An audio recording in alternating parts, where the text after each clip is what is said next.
It was a warm summer afternoon in Cleveland, Ohio. Michelle Knight, a 20-year-old with a difficult past, was walking home after a visit to a local store. She hadn't seen her mother in years, and her relationship with her family was strained, but she was trying to make ends meet. Her heart skipped a beat when a car pulled up beside her. A man, friendly at first, smiled at her and offered a ride. "I can drop you off where you need to go," he said. She hesitated, then, in that brief moment of indecision, she got in. Within minutes, everything went dark. A man named Ariel Castro drove her to his house, his so-called house of horror. As Michelle stepped inside, she thought she was being led to a better place. She had no idea she was walking into a nightmare. The door slammed shut behind her, the lock clicked, and the screams of freedom she had once known faded into silence. Days turned into weeks, weeks into months. Michelle soon realized that her abductor was not going to let her go. He kept her locked in a small, dark room with little food or water. There were no windows, no escape, just the sound of her own breath. As the days stretched into years, Michelle's sense of time dissolved.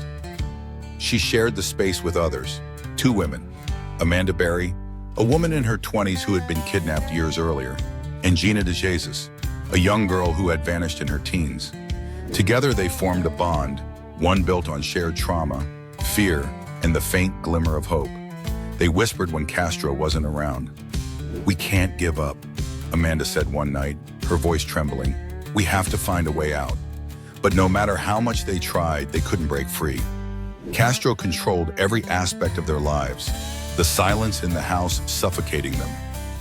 It was a terrifying, isolated existence, until one night Michelle discovered something that could change everything. The women had been plotting an escape, and finally a chance came. It wasn't much, a small opening in the door.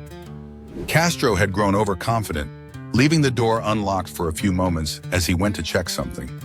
Michelle seized the opportunity. She mustered all her courage and kicked the door open, creating a gap just wide enough for her to squeeze through. Outside, she saw daylight.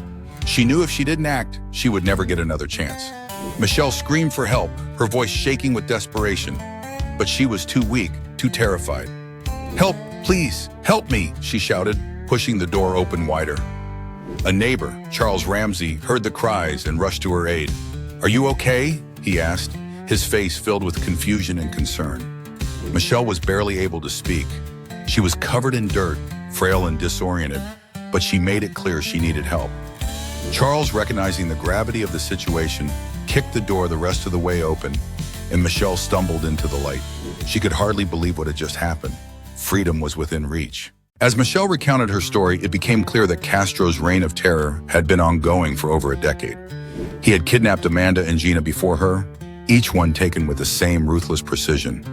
The three women had lived in that house as prisoners, isolated from the world.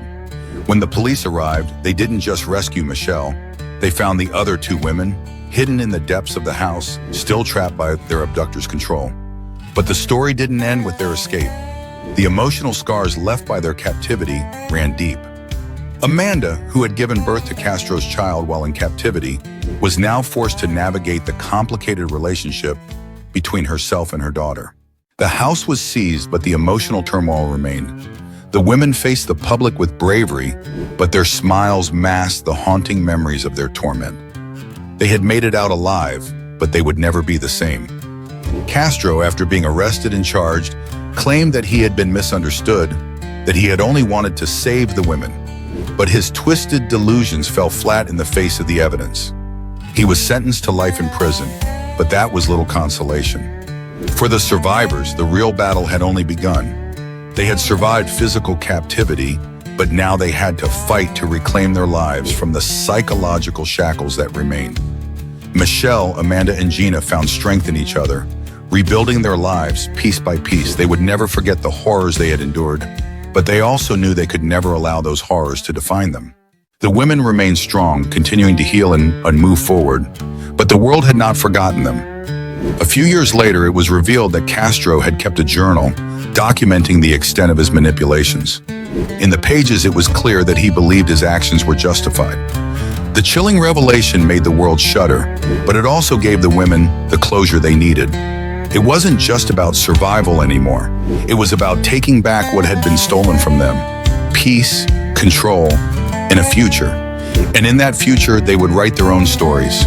Like and subscribe for more real-life crime stories that will leave you on the edge of your seat.